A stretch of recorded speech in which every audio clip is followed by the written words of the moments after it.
Capsicum வச்சு ஒரு சூப்பரான சைட் டிஷ் தான். கேப்சிகமே பிடிக்காதவங்களுக்கும் இதை ஒரு வாட்டி ட்ரை பண்ணி கொடுத்தீங்கன்னா கண்டிப்பாக அடிக்கடி செஞ்சு கேட்பாங்க. பூரி சப்பாத்திக்கு ஒரு பெஸ்ட்டு காம்பினேஷனாக இருக்கும். எப்படி பண்ணலான்னு பார்க்கலாமா?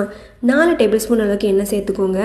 பட்டை, லவங்கம், ஏலக்காய், 1/2 டீஸ்பூன் ஜீரகம், 2 பெரிய சைஸ் வெங்காயம் சேர்த்து நல்லா வதக்கிட்டு பொடியான இருக்கிற இஞ்சி பூண்டு சேர்த்துக்கோங்க. பூண்டை விட இஞ்சி கொஞ்சம் அதிகமாக சேர்த்துக்கோங்க. 2 வெங்காயத்துக்கு 3 தக்காளி சேர்த்து நல்லா வதக்கிட்டு மசாலா பொருளுக்கு மஞ்சள் பொடி, மிளகாய் பொடி, மல்லிப்பொடி, தேவையான அளவு உப்பு சேர்த்து நல்லா வதக்கிட்டு 6 முந்திரி பருப்பை நல்லா ஊற வச்சு அரைச்சி சேர்த்துக்கோங்க. இது நல்லா வதங்கினதுக்கப்புறம் 1 கிளாஸ் தண்ணி ஊற்றி 1/2 டீஸ்பூன் அளவுக்கு கரம் மசாலா பொடி சேர்த்து நல்லா கொதிக்க வச்சு தனியாக எடுத்து வச்சுருங்க. கடாயில் எண்ணெய் சேர்த்துட்டு இஞ்சி, பச்சை மிளகா, 2 பெரிய சைஸ் குடமிளகா சேர்த்துக்கோங்க. அதுக்கு மட்டும் தேவையான அளவு உப்பு சேர்த்து 2 நிமிஷம் வதக்கினா போதும். அதுக்கு மேலே வதக்கக்கூடாது. அந்த குடமிளகா கொஞ்சம் க்ரன்ச்சியாக தான் இருக்கணும். அதுக்கப்புறம் மசாலா கூட சேர்த்துட்டு கொத்தமல்லி, கசூரி மேத்தி தூவி இறக்குனீங்கன்னா அட்டகாசமான masala ready. Must try recipe. கண்டிப்பாக ட்ரை பண்ணி பாருங்கள். ரொம்ப நல்லாயிருக்கும்.